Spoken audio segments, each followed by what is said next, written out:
I wrote Becoming the New Boss because I know that this is a kind of book that I would have loved to have when I was getting started as a leader. Frankly, I didn't appreciate all of the challenges associated with leadership. I didn't know how to get all of my agreements in order. I didn't know what it was like to follow somebody who had really built a school from the ground up. I didn't appreciate the culture of the school and all of those issues that I had to deal with in order to ensure that that was preserved while also forging my own identity. I didn't understand the difficulties of managing change and becoming an effective communicator and getting people on board and moving things forward. And yes, I was able to succeed despite that lack of information, but how much easier would it have been for me? How much simpler, how much easier would it have been for me to sleep at night if I would have only had a better understanding of all of the challenges associated with leadership.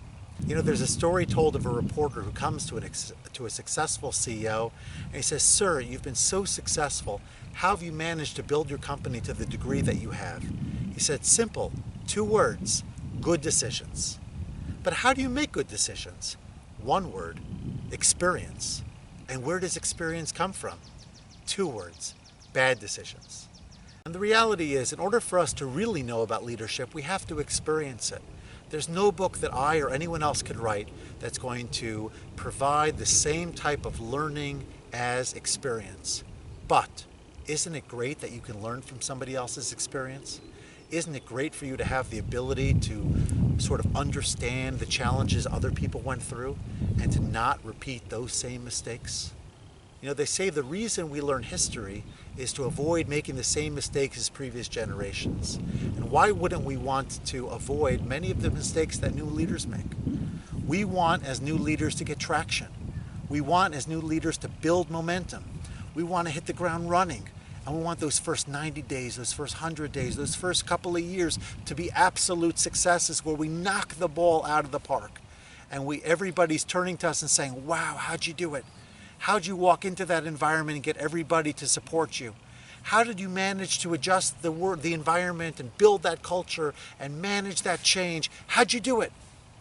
Isn't it great to be able to turn to and lean on the experiences of other people and to say, wow, if I only think a little bit more about this and give more consideration over here and work some more on this skill and on that skill, become a better listener. Become more respectful of others who came before you. Find ways that you can make your unique contribution. All of these things can be learned, and all of those things can become appreciated by reading and understanding the experience of others. So I wrote Becoming the New Boss because I wanted to see you succeed as a leader. I want to see you become the very best leader that you can be. And I know that it can be done through my experience, through the experience of others, through great best practice, cutting edge research. All of these things can contribute to your knowledge and help you hit the ground running so that you can enjoy sustained success.